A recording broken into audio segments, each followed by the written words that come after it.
the lower aspect of Saturn or Kronos, Moloch, your time is over. And when is your time over? Your time is over here between Capricorn and Aquarius. So that doesn't appear to be actually real Trump. It appears to be a double or possibly a clone. I think froze up after he said lock in power is who's in power right now. $4 million? $4 million in a month? Yeah. 400,000 the last time. And now they have that money. And you use OnlyFans as the middleman for that process.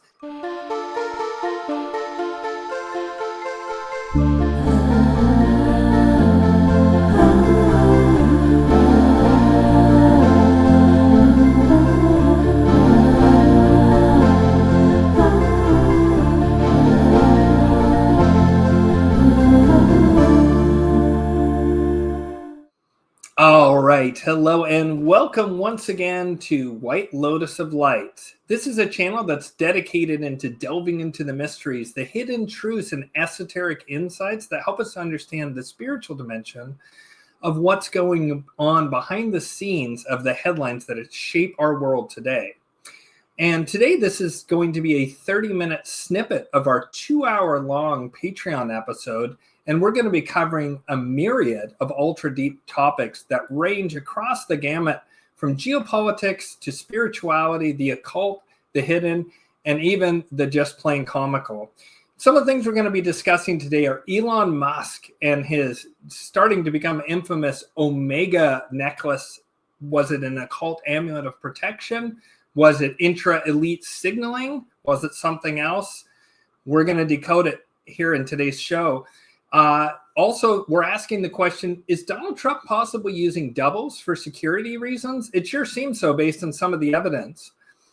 Also, are Biden and Obama, speaking of doubles themselves or clones? What's going on with them? And why has Obama's charisma recently cratered to absolute zero after being easily one of the most dazzling political figures of the past 100 years?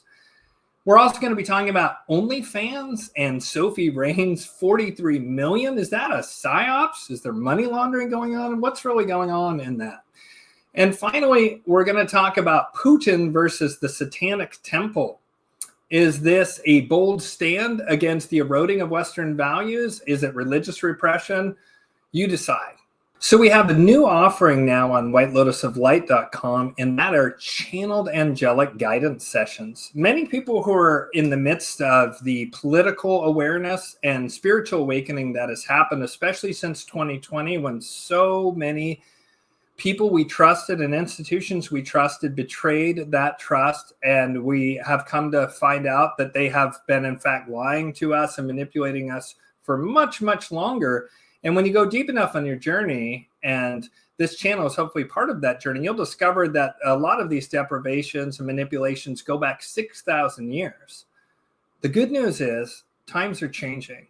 We're now moving out of the Kali Yuga, of the lowest consciousness, where these evil forces that I call on this channel the Malachian or Satanic force will no longer have a chokehold on humanity. And instead, we'll be able to express ourselves more authentically and deeply, and we'll be able to grow spiritually in a profound and incredible way. And in fact, right now, based on angelic guidance that has come through me as a humble vessel of the Most High, I have been told that this moment right now represents the ripest moment for spiritual evolution that has occurred in the past 6,000 years, and maybe for much longer even before that. And so I offer many different things in order to help you on your journey. But with angelic spiritual guidance, what I will do for you is I will offer you in 20, 40, or 60-minute sessions based on your choice, guidance directly from the angelic realms. I will be able to commune with Archangel Raphael, Archangel Raziel, Archangel Michael, Archangel Metatron, and many more, whatever is suited to the needs that any client may come to me with. They then offer both spiritual guidance in the form of a vibration that lifts and energizes your entire energetic spiritual body, moving you closer to the divine harmony of the angelic spheres. And at the same time, they offer very practical advice on how you can improve your life, overcome and heal trauma, integrate your shadow, and express your most authentic and empowered version of yourself. If you're interested in one of these sessions, please follow the links below. And now let's dive into this week's episode. I'm just going to jump right into it. And there's been so much juicy stuff happening lately that it's clearly just speeding up. It's just speeding up more and more all the time. We recently had Trump, Musk, and RFK Jr. all going to a UFC fight, right? And Dana White, of course, huge Trump backer. He gave a keynote speech at the RNC, or maybe not keynote, but he gave a major speech at the RNC. He's been a huge Trump supporter for a while. Every time Trump goes to UFC, the crowd goes absolutely bonkers. It's clearly like a very strong bet of support for Trump, but it's a bit dangerous for Trump to be out and about, and so keep that in mind. But the first thing I want to talk about is Elon Musk was wearing a very unusual necklace that had rather obvious occult symbols. And if you take a look at this necklace here, you can see that it is, there's a number of different meanings for this symbol, but it's commonly referred to in the West as the Omega symbol. In astrology, that symbol is used to represent Rahu, the north node of the moon. And Rahu, among other things, has to do with space travel. So the Rahu flavor is definitely there, but it seems that this symbol is sending a message. Now, some have theorized that the Omega symbol can be used for protection, and that it may be that he is signaling here, because if you look at the symbol, it's not just the Omega symbol, but there's also the Eye of Providence, or the eye, all-seeing eye within there. Now, that can mean protection from God. That can mean protection from the groups who have usurped that symbol for dark agendas, right? Because you commonly see that symbol associated with the Illuminati or other, nefarious, hidden secret society type of groups that are powerful. So some are theorizing that this is a symbol that has to do with protection for Musk and those with him from that evil group. Now, another thing that this symbol means is, one moment, I want to pull up this little thing here. Although the symbol Omega is used for destruction or the end of things, it's often considered a positive thing involving rebirth, right? That's one of the meanings of this. And so we're on the cusp of this great rebirth, right? This moving into a new dawn for humanity, out of the Kali Yuga and on our way to the Dwapara Yuga. And of course, as I've talked about many times in this channel, that is going to be Lucifer's age, moving away from the satanic Malachian force towards the Luciferian age.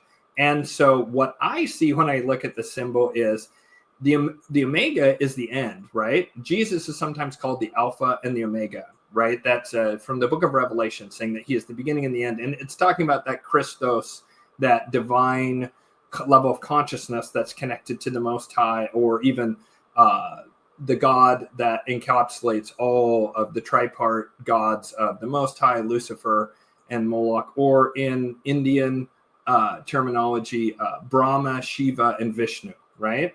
So, Brahma would be a great allegory for the Most High. Vishnu is a great allegory for the Luciferian force.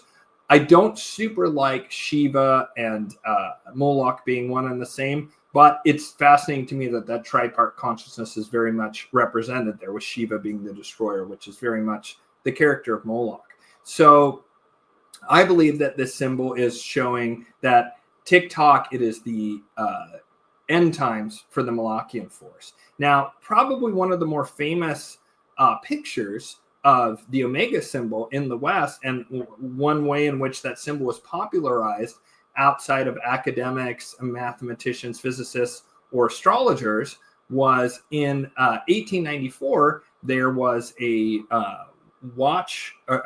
couple of brothers who called the Brandt brothers. And in 1894, the Brandt brothers created a new caliber for watches, right? For mechanical watches, the 19 Ligna, which was revolutionary in its design with the stem and crown. And so they put out this picture, which I'm going to have up now. And if you look at this picture, it's a picture of Saturn, right? That's actually Saturn being represented there. Kronos, right? The god of time. Saturn is Kronos and the god of time. And if you look, he's holding he is holding a spear, and that spear is pointing to the sign of Capricorn, which is the sign of wealth. And in many ways, along with Taurus, all the earth signs have to do with wealth, but Capricorn is definitely one of the signs of wealth. It's Saturnian wealth, right? And next to Capricorn, you find the Omega symbol. And then after that, you find Aquarius and Pisces, and then you see Aries over there to the right. Now, you'll notice Saturn is holding time and has the Omega. It's the end times, right? And it's pointing right to Capricorn, which is what the sign that we are about to go into here next. We're currently in Sagittarius, but we're about to go into the sign of Capricorn on the 21st, which is the solstice, the darkest night of the year, which is also the power. It's also the most powerful moment for the Malachians. However, the minute we move out of the solstice, and once we get to December 25th, where the sun rises again, for 3 days, the sun rises in the same place. And then after 3 days, the sun starts moving again. So the sun appears dead in the sky and crucified, right? Because part of the story of Jesus, right, has been mixed with symbolism, and the solar body, right, is crucified on the cross, right, and is dead for 3 days. For 3 days, it's dead. It sits there, and then it starts moving again. It's reborn and starts moving again. And as the sun starts moving again, the world starts experiencing more and more and more light, right? So if you look at this Omega symbol, it's between Capricorn and Aquarius. And what happens in the calendar year, especially this year, upcoming year, 2025, between the symbols of Capricorn, which last from December 21st to the 20th of January. Well, the cusp right between those two, January 20th, that's when Trump would be sworn in, the 20th or 21st, right? That's when the swearing in would happen. And that is where the symbol is. It's in that period of time between Capricorn and Aquarius. And I don't think it's a mistake that Musk is wearing that. I believe that's an amulet of protection, but I believe it's also a message, right? Kronos, your time is over, right? The lower aspect of Saturn or Kronos, Moloch, your time is over. And when is your time over? Your time is over here between Capricorn and Aquarius. I believe that Musk thought all that through, or Musk's handlers probably more likely, and that they're sending an encoded message. Also, where is this picture from? It's from Switzerland. What's the seat of darkness? For where the Malachians have their most important power structures, the Bank of International Settlements, the WHO, Gavi, the Vaccine Alliance, right? They're all there in Switzerland. So it's a multi-layered message, and Musk and his people are very high-tier IQ, and they speak to other elites in high-level symbolism. And it's pretty clear to me that this is a message that your time is over. And also, it's over his shirt, Occupy Mars. You know, Rahu has to do with space travel. Boom, like it threads all together.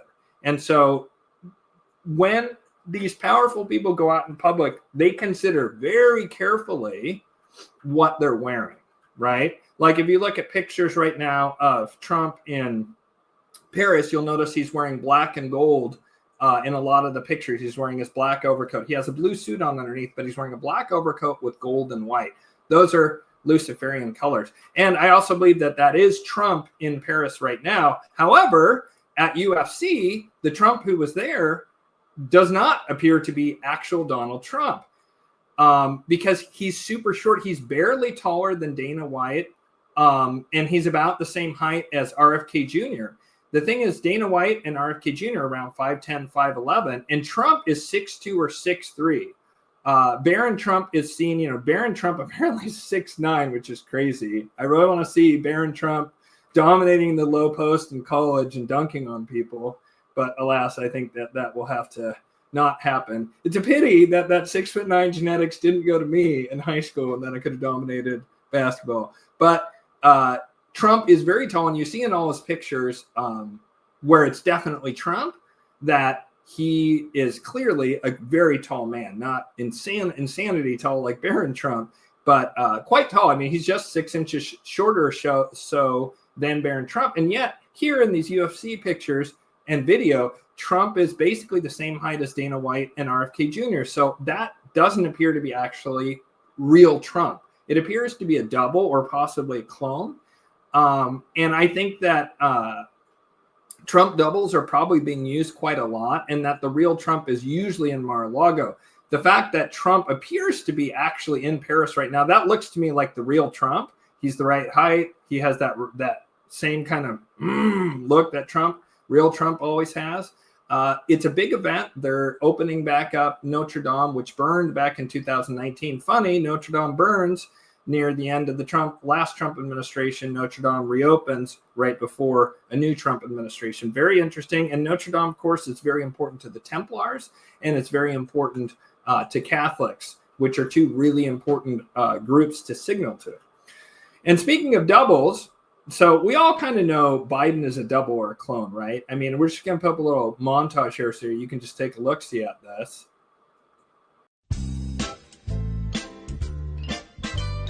One of these things is not like the others. One of these things doesn't belong. Can you tell which thing is not like the other by the time I finish this song?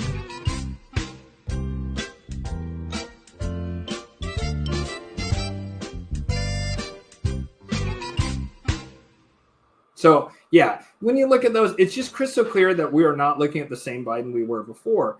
It also seems to me that the Obama we're looking at is not the same Obama of pre-2020 Obama. Like, he just has a very different energy to me. He looks similar to him for sure. They found either cloned him or found a great double for Obama. But it's just not him. He just doesn't have anywhere near the charismatic energy he did pre-2020, right? Like late 2020 seems to be when the switch for both Biden and Obama happens, like sometime during the COVID, during all the lockdowns and all the chaos that was happening. And so Obama just gave a speech where he talked about how the two parties have kind of like become unhinged and are like hyper partisan and blah, blah, blah. And then he said a party might attempt to cement power and lock it in, right? And then he paused for what seemed like 1,000 years. It was not an Obama or oratorical pause. It was a oopsies. I think I'm wandering through a minefield. I better be careful where I step here. And then he just has this super long pause and is like, and kind of like struggles.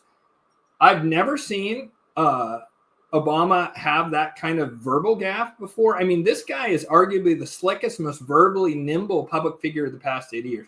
Go back and watch Obama, like prime Obama, where he's fielding questions from reporters. He's just like dunking on people. And then, he was always like, oh, yeah, I just got to let that stuff slide off. He was just so slick. Nothing could touch him. He was untouchable. And he was so nimble and so brilliant in the way he spoke, basically without fail. And so just listen to what Obama says here. It's just kind of stunning. So check this out. There are going to be times potentially when one side tries to stack the deck and lock in a permanent grip on power, either by actively suppressing votes or politicizing the armed forces or using the judiciary, the criminal justice system to go after opponents. And in those circumstances, pluralism does not call for us to just stand back and say, well, I'm not sure. That's okay. In those circumstances,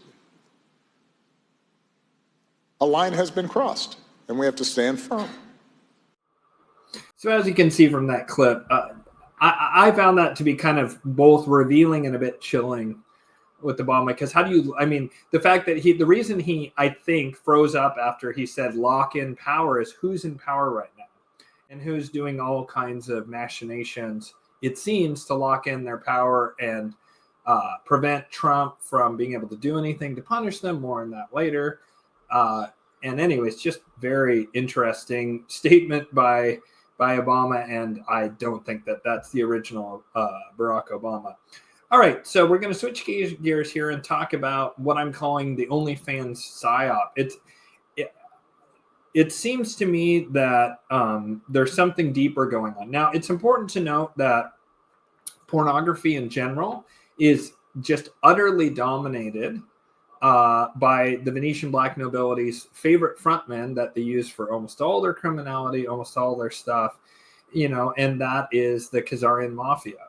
And OnlyFans is no different. OnlyFans, like Pornhub, like so many pornographic studios in the United States, basically all of them is run by a Jewish man. And I think that's relevant because I strongly suspect that what's happening here is money laundering and psyops that are emanating from Israel.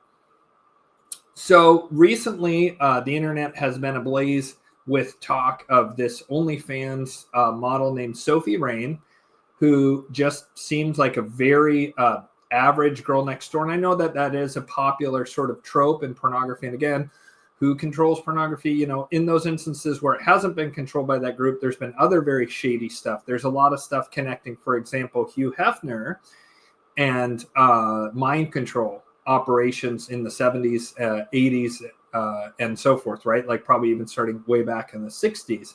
And also compromat on people who would visit the Playboy Mansion. So pornography and psyops and intelligence have long been interlinked. And so this current psyops is that they have this very, kind of average. I mean, she is pretty. She's certainly pretty, but this fairly average looking woman named Sophie Rain, very young, probably only 18 or 19. And she looks even younger than she is, which also is a little bit disturbing.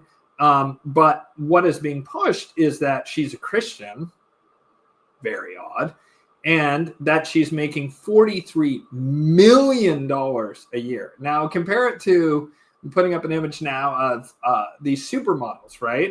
These are actual supermodels who I would say put in a lot more work.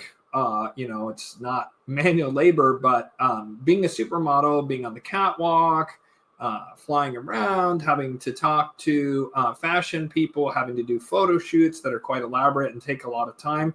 I would say that the amount of effort the average supermodel puts in compared to the average OnlyFans creator is night and day, with the supermodels putting in way more energy, time, and effort. And Kendall Jenner, of course, is a household name. She's part of the Kardashian family. So for her to make that much money makes sense. But Sophie Rain, again, she's a very pretty young woman. I'm not insulting her looks, but she just simply isn't she doesn't stand out to me enough as being extraordinary to justify this obscene amount of money they're claiming that she makes. But see, I don't think she's actually making that much money. I think that this is a psychological operation where there's a clear war occurring basically across the world on Christianity specifically, but especially Western white women and Christianity, that sort of crossover.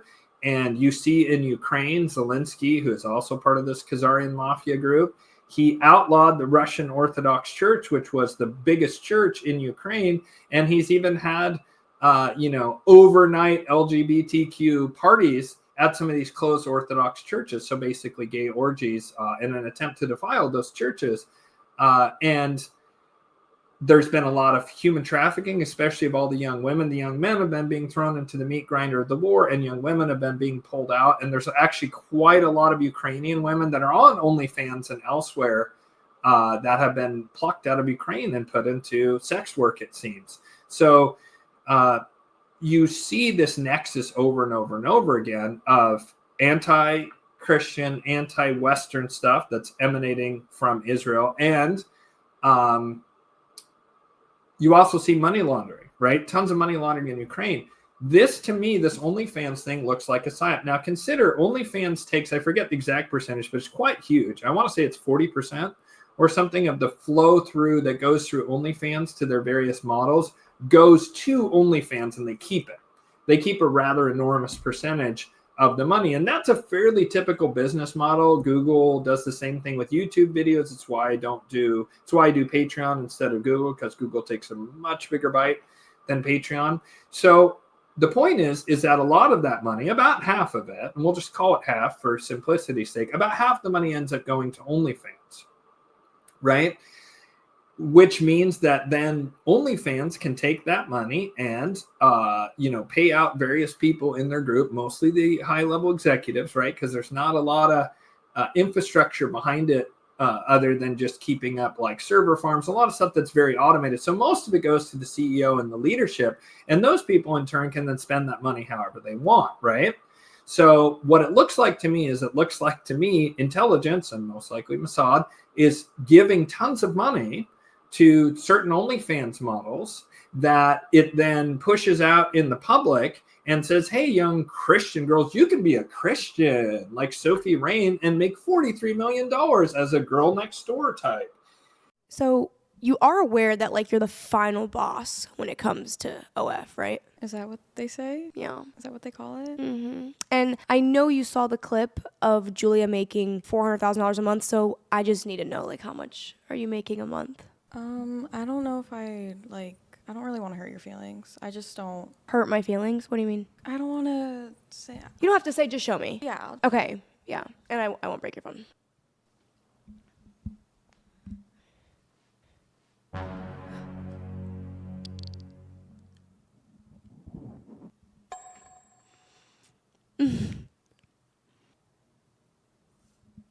I actually like kind of tearing up. $4 million? $4 million in a month? Yeah. 400,000 the last 7 days, in case you were not even, it's more than that. Thanks. This, I can't even be mad at you. Like, this is y'all's fault. Like, how do y'all men even have that amount of money? You have wives, children, baby mamas, bills. Women, if you're seeing this, go through your man's phone. Because $4 million a month, I promise you will find that link in his search history. Go to private. Go to the private tab. It's right there. Sophie Rain Spider-Man video bot. Sick, you weird. It's weird because she also looks 14. So get your bag, I guess. Thanks. $4 million. Disgusting. And so that's another angle of attacking the birth rates of white Christian people, of attacking Christianity. There's a real obsession among the Sabbatian Frankists who are all about inversion, and the Malachians generally who are all about inversion. They take great delight in taking someone who is more pure and corrupting them. That's something actually that the Luciferians and the Malachians have in common, but the Malachian version, of course, is far more evil and dark. And this seems to be another example of that. Now, let's say 43 million goes to Sophie Rain, and we'll just say 21 million goes to the guy who runs OnlyFans, right? Just for simplicity's sake, he and his team. That guy can then turn around and he can find some crypto token, right? That's like money laundering token. And the money laundering token, someone has created out of thin air, and there's tons of these tokens. And then homeboy goes and he buys a non-fungible token artwork, like those dumb monkeys. That was something they were using for money laundering for a long time. I mean, the guy who did the Campbell's soup can back in the 70s, that was money laundering, where they taped the banana to the canvas. That was money laundering, right? And it was millions of dollars, just absurd.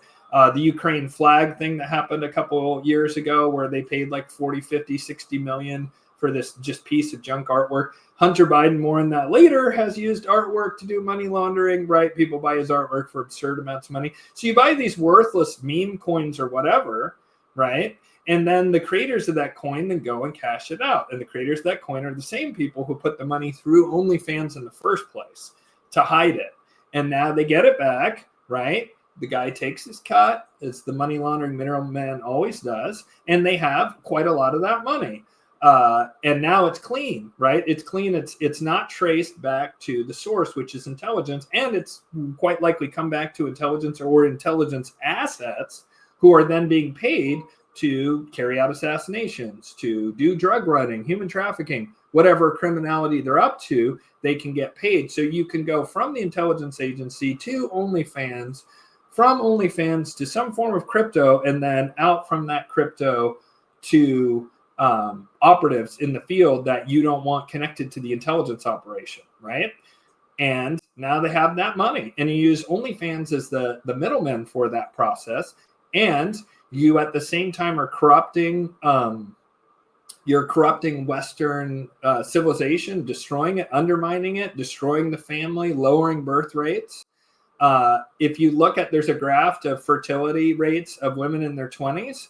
And at the same time that OnlyFans usage goes up, the birth rates of young women in their 20s in the Western world have been plummeting. And you can see a similar thing with the dating apps and Tinder, but that seems to impact young men far more. Young women were still having a similar amount of sex. Young men's sex dropped off the face of the earth with Tinder because the supposed high value males were getting more of the action. 80% of the swipe rights, 80 to 85% of the swipe rights, and first DMs by women were to 10% of the men, right? So now you've kind of like cut a lot of young men out of that and made them feel hopeless and like they can't meet a woman to build a family with, and that women, when they finally do, are interested, they're in their late 30s, 40s, whatever, and they have this history that those men will feel resentful of because they weren't taking part in all this sexual activity. And now if they want to have a partner at all to raise a family with, they have to be with a woman that maybe has a past that they don't like. I'm not someone who judges about that kind of stuff, but there are quite a lot of men that feel very uncomfortable about that sort of thing, especially if they, for example, have a sex work background, right? They've been in pornography, they've been in prostitution. Prostitution's probably actually better off because there's not necessarily a record of that, right? But with OnlyFans and pornography, especially if they're sex acts, it's not just like nudes, but it's actually with, they're making real, actual hardcore pornography, often with professional male actors, right? Who cycle through all the different women there. Now, a lot of men are going to feel really uncomfortable with the idea of there's all these videos of their wife up there having sex with all these men, right? And so it breaks down the family. It acts as an acid on society and civilization, and birth rates plummet, which are all goals of the Malachian force. And so I think it's interesting that you see kind of Western civilization almost going in two different directions, right? I think I know it's about to change in the U.S. in particular. It's about to move in a more Luciferian direction and away from the satanic impulse. And this is kind of the high water mark here, the late Biden administration, right? For that Malachian force, right? Reference back to Musk saying TikTok, Moloch, right? With that symbol, the Omega symbol. However, right now you have at the same time this is happening, Putin is outlawing the Satanic Temple in Russia, deeming it undesirable and blasphemous of traditional religious values. Meanwhile, that's welcomed in the West, and there's lots of satanic temples, that have popped up over the past decade or two in the West, in the U.S. and Europe in particular. And meanwhile, Putin is saying we're outlawing that because it's the force that's trying to attack us via NATO, as the satanic force. And Putin has talked about that a ton. He's talked about the pornography in the West. He's talked about the rank criminals in the West.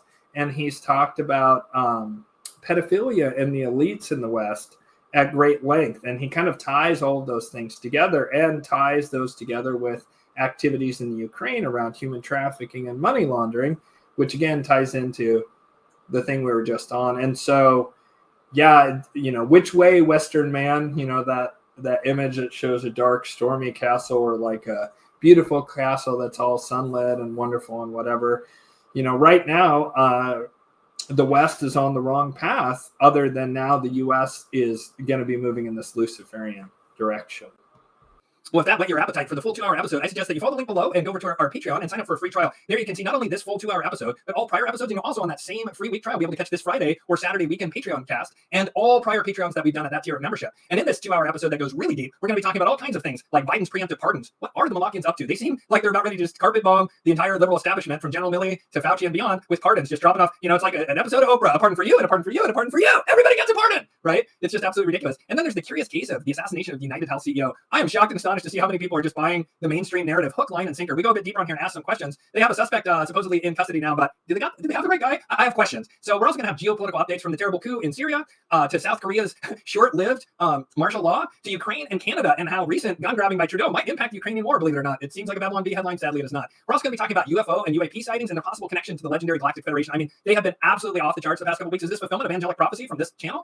Is it a fulfillment of what Cliff High talked about in his half-assed human large language model? You know, come check out the full episode to find out. And to cap off, I'm going to be sharing a channeled message from the choir known as the Virtues. They are the angels of prophecy and healing, and they have some amazing information that they want to share with viewers of this channel. And so if these topics pique your interest, your curiosity, the full deep dive awaits on Patreon, and you can sign up for free to get access to this episode and all of my prior episodes. Just check out the link below.